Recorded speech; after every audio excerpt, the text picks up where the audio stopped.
Test 2. You will hear a number of different recordings, and you will have to answer questions on what you hear. There will be time for you to read the instructions and questions, and you will have a chance to check your work. All the recordings will be played once only. The test is in 4 sections. At the end of the test, you will be given 10 minutes to transfer your answers to an answer sheet. Now turn to Section 1.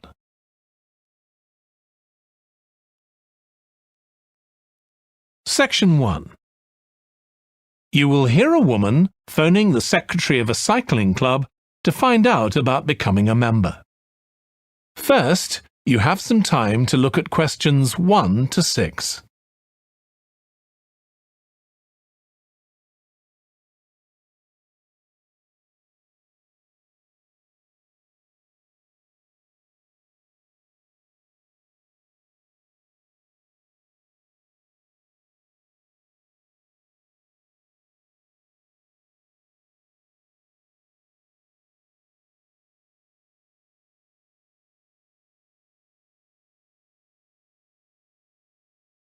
You will see that there is an example that has been done for you. On this occasion only, the conversation relating to this will be played first. Hello, South City Cycling Club. Oh, hi. I want to find out about joining the club. Right, I can help you there. I'm the club secretary and my name's Jim Hunter. Oh, hi, Jim.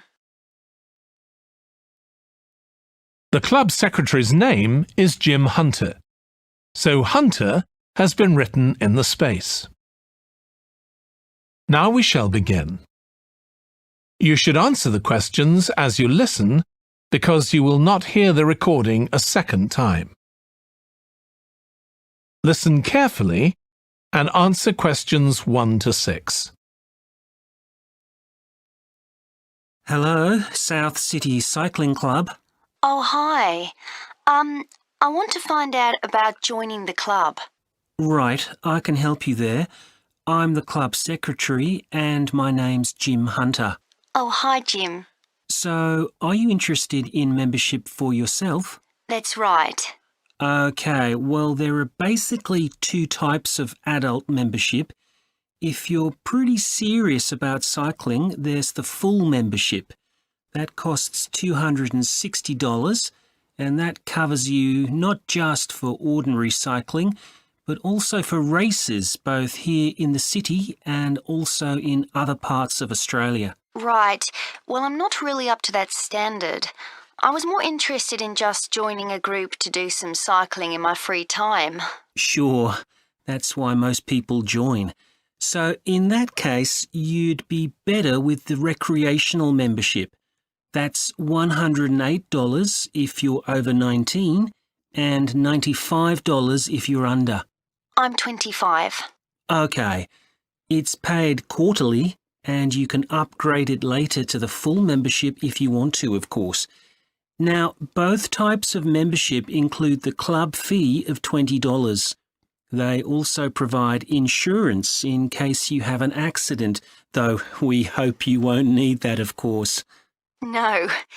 Okay, well, I'll go with the recreational membership, I think, and that allows me to join in the club activities and so on. That's right.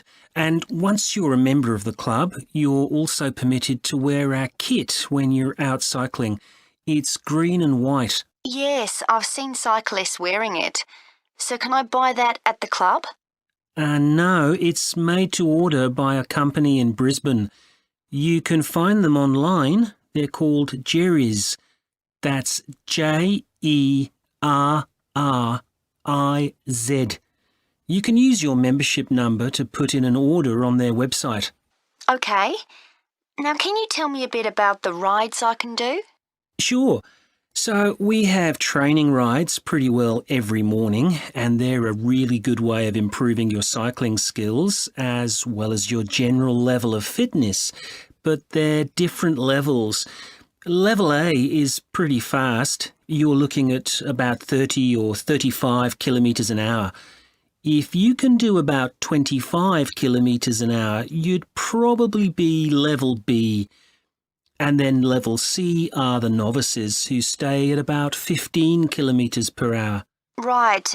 Well, I reckon I'd be level B. So when are the sessions for that level?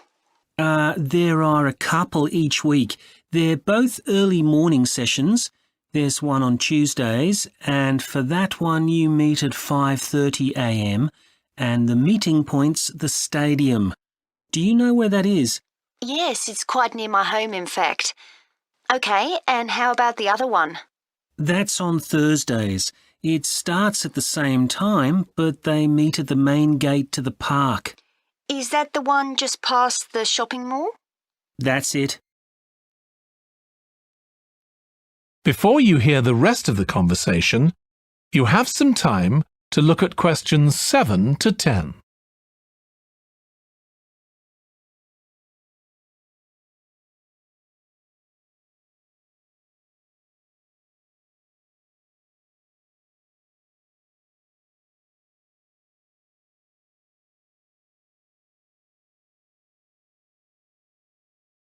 Now listen and answer questions 7 to 10. So how long are the rides? They're about an hour and a half, so if you have a job, it's easy to fit in before you go to work. And the members often go somewhere for coffee afterwards, so it's quite a social event. OK, that sounds good. I've only just moved to the city, so I don't actually know many people yet. Well, it's a great way to meet people. And does each ride have a leader? Sometimes, but not always. But you don't really need one. The group members on the ride support one another anyway. How would we know where to go? If you check the club website, you'll see that the route for each ride is clearly marked. So you can just print that out and take it along with you. It's similar from one week to another, but it's not always exactly the same. And what do I need to bring? Well, bring a bottle of water and your phone. You shouldn't use it while you're cycling, but have it with you. Right. And in winter, it's well before sunrise when we set out, so you need to make sure your bike's got lights. That's OK. Well, thanks, Jim. I'd definitely like to join. So what's the best way of going about it? That is the end of section 1. You now have half a minute to check your answers.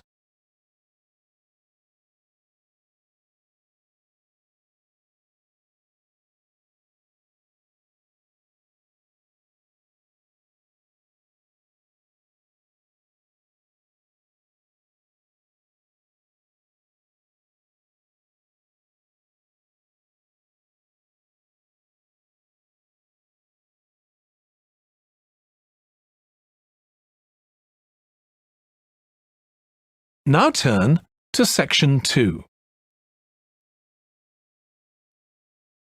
Section 2. You will hear a manager in a company talking to employees about volunteering for charity work. First, you have some time to look at questions 11 to 16.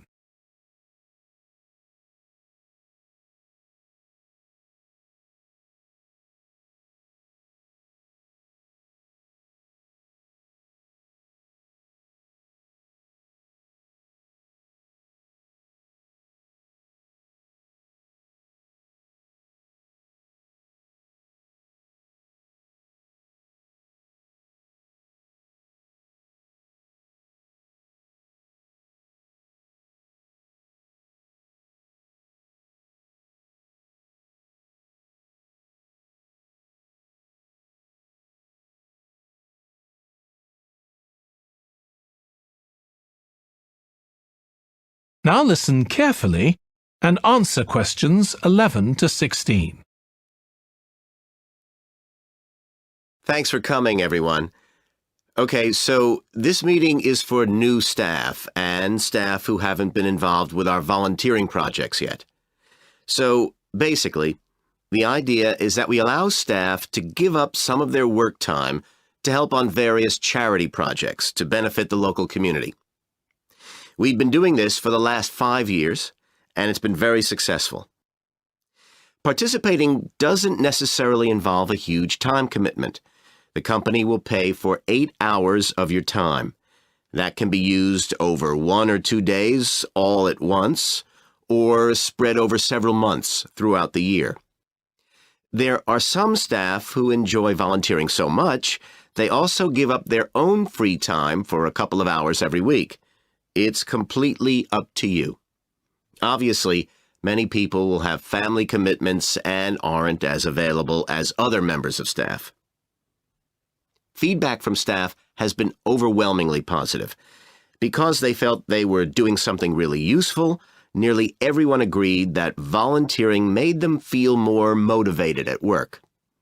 They also liked building relationships with the people in the local community and felt valued by them. 1 or 2 people also said it was a good thing to have on their CVs. One particularly successful project last year was the Get Working project. This was aimed at helping unemployed people in the area get back to work. Our staff were able to help them improve their telephone skills, such as writing down messages and speaking with confidence to potential customers, which they had found quite difficult. This is something many employers look for in job applicants, and something we all do without even thinking about every day at work. We've got an exciting new project starting this year. Up until now, we've mainly focused on projects to do with education and training, and we'll continue with our reading project in schools and our work with local charities. But we've also agreed to help out on a conservation project in Redfern Park. So if any of you fancy being outside and getting your hands dirty, this is the project for you. I also wanted to mention the annual Digital Inclusion Day, which is coming up next month. The aim of this is to help older people keep up with technology. And this year, instead of hosting the event in our own training facility, we're using the ICT suite at Hill College, as it can hold far more people. We've invited over 60 people from the Silver Age Community Center to take part, so we'll need a lot of volunteers to help with this event. If you're interested in taking part, please go to the volunteering section of our website and complete the relevant form. We won't be providing any training for this, but you'll be paired with an experienced volunteer if you've never done it before. By the way, don't forget to tell your manager about any volunteering activities you decide to do. Before you hear the rest of the talk, you have some time to look at questions 17 to 20.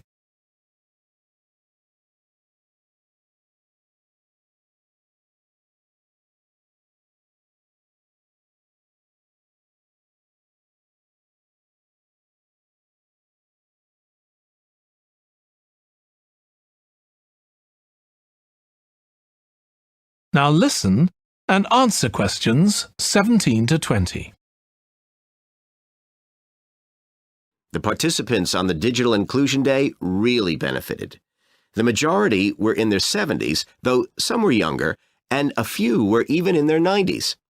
Quite a few owned both a computer and a mobile phone, but these tended to be outdated models.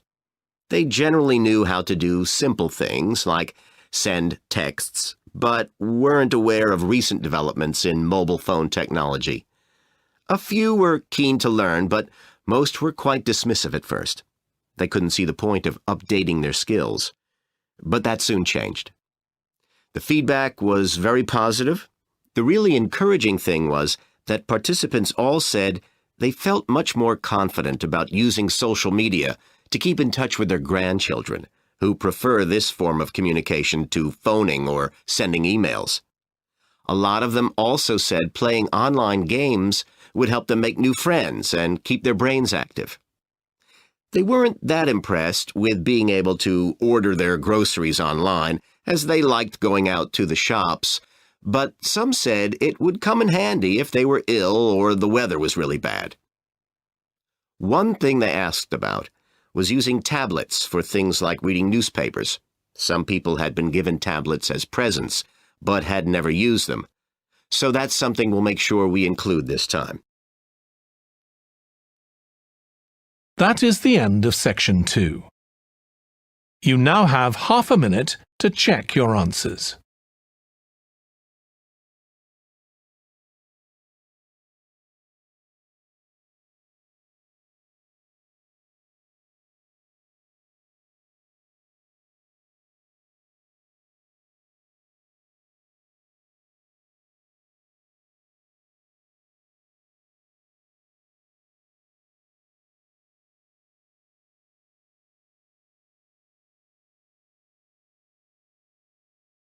Now turn to Section 3.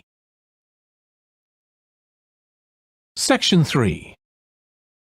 You will hear a student called Russ consulting his tutor about a presentation he is preparing on nanotechnology, the study of materials on an extremely small scale.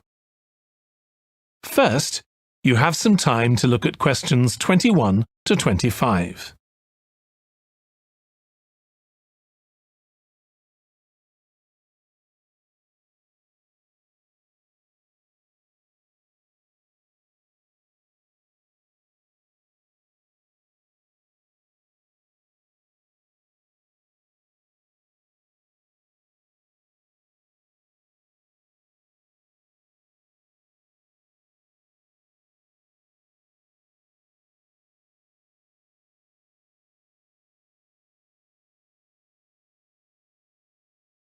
Now listen carefully and answer questions 21 to 25.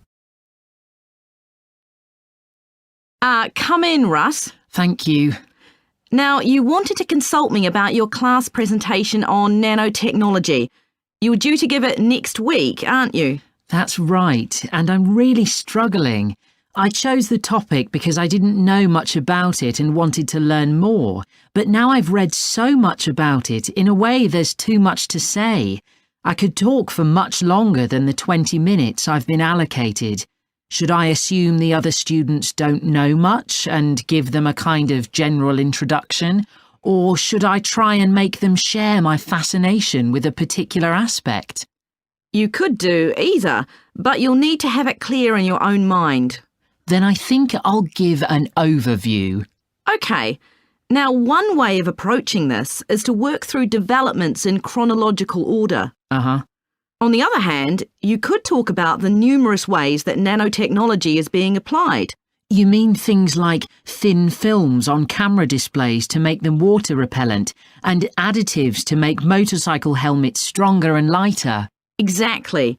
Or another way would be to focus on its impact in one particular area, say medicine or space exploration. That would make it easier to focus. Perhaps I should do that. I think that would be a good idea. Right. How important is it to include slides in the presentation? They aren't essential by any means. And there's a danger of tailoring what you say to fit whatever slides you can find. While it can be good to include slides, you could end up spending too long looking for suitable ones. You might find it better to leave them out. I see. Another thing I was wondering about was how to start. I know presentations often begin with, first I'm going to talk about this, and then I'll talk about that. But I thought about asking the audience what they know about nanotechnology. That would be fine if you had an hour or two for the presentation, but you might find that you can't do anything with the answers you get, and it simply eats into the short time that's available. So maybe I should mention a particular way that nanotechnology is used to focus people's attention. That sounds sensible. What do you think I should do next? I really have to plan the presentation today and tomorrow. Well, initially, I think you should ignore all the notes you've made, take a small piece of paper and write a single short sentence that ties together the whole presentation. It can be something as simple as, nanotechnology is already improving our lives. Then start planning the content around that. You can always modify that sentence later if you need to. OK. Before you hear the rest of the discussion, you have some time to look at questions 26 to 30.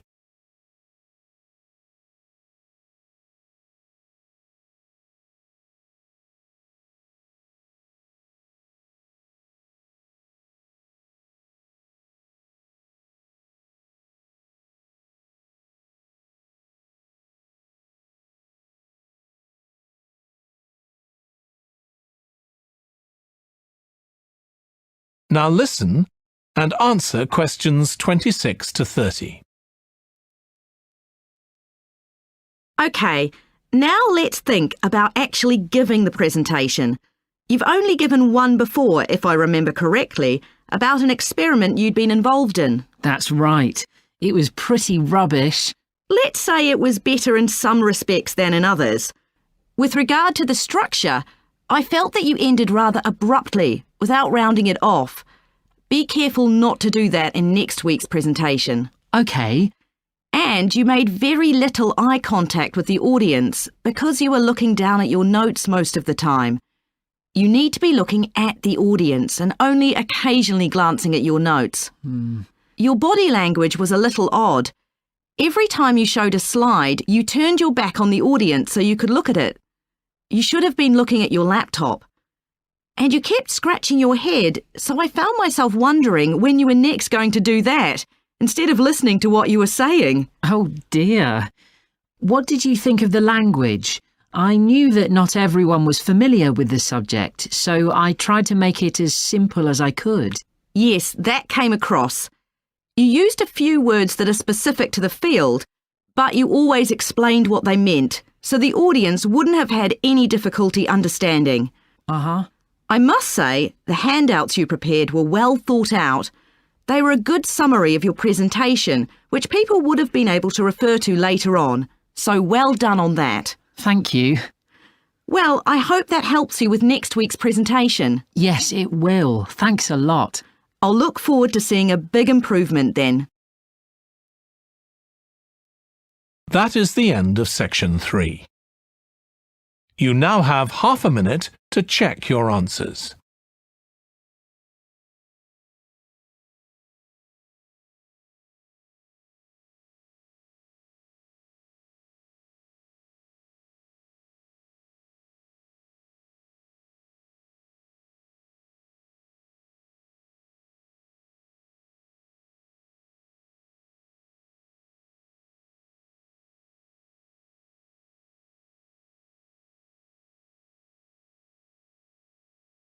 Now turn to section 4.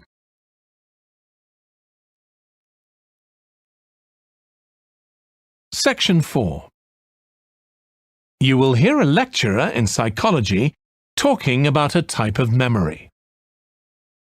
First, you have some time to look at questions 31 to 40.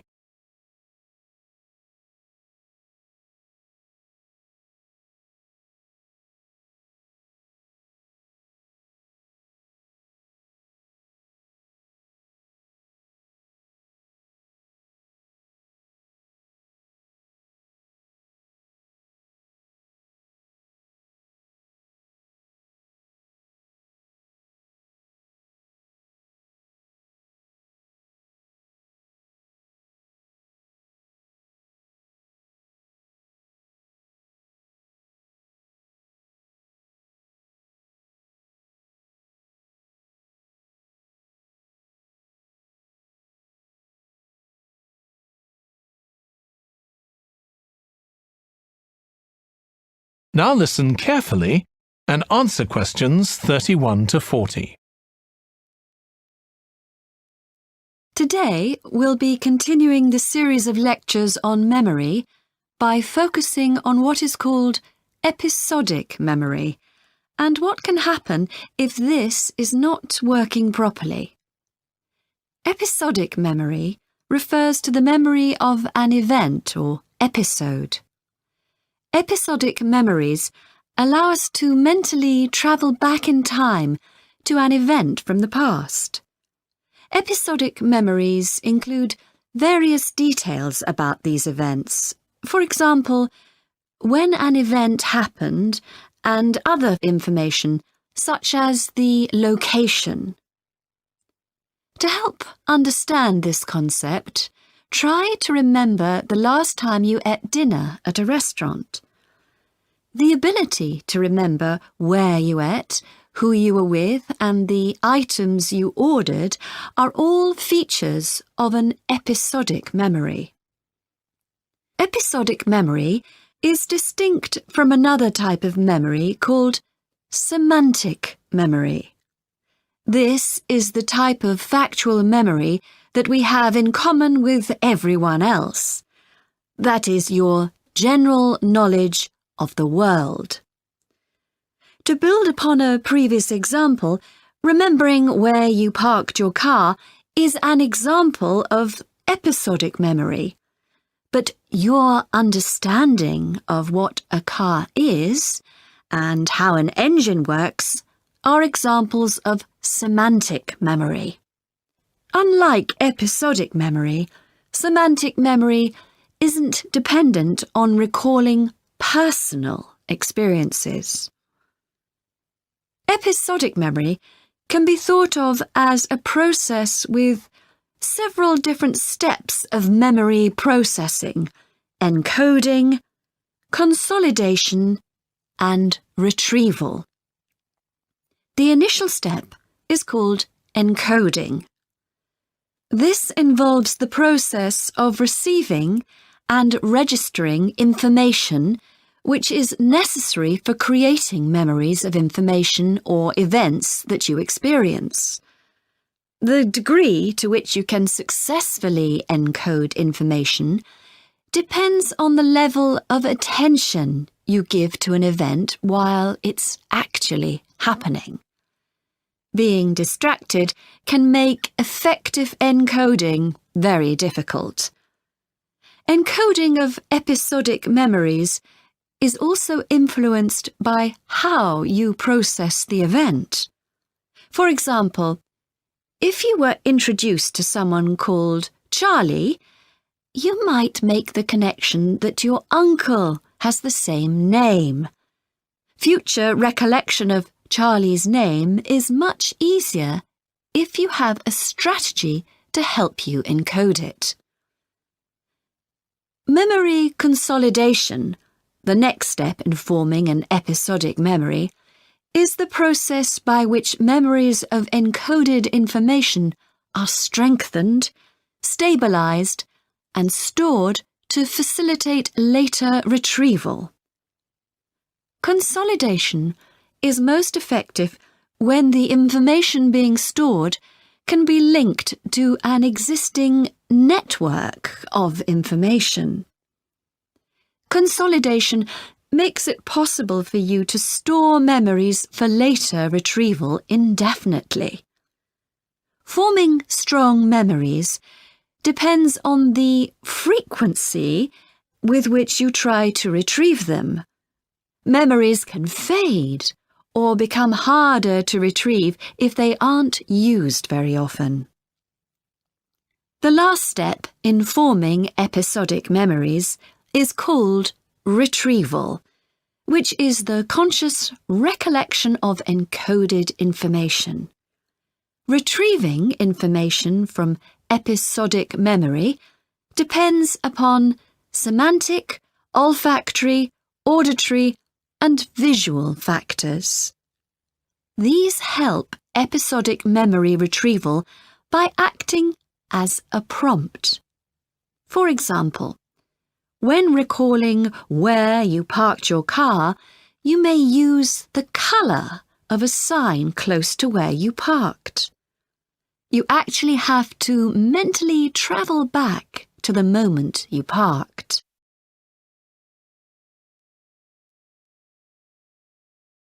There are a wide range of neurological diseases and conditions that can affect episodic memory. These range from Alzheimer's to schizophrenia to autism. An impairment of episodic memory can have a profound effect on individuals' lives. For example, the symptoms of schizophrenia can be reasonably well controlled by medication. However, patients' episodic memory may still be impaired, and so they are often unable to return to university or work. Recent studies have shown that computer-assisted games designed to keep the brain active can help improve their episodic memory. Episodic memories can help people connect with others, for instance by sharing intimate details about their past, something individuals with autism often have problems with. This may be caused by an absence of a sense of self. This is essential for the storage of episodic memory and has been found to be impaired in children with autism. Research has shown that treatments that improve memory may also have a positive impact on children's social development. One study looked at That is the end of section 4. You now have half a minute to check your answers.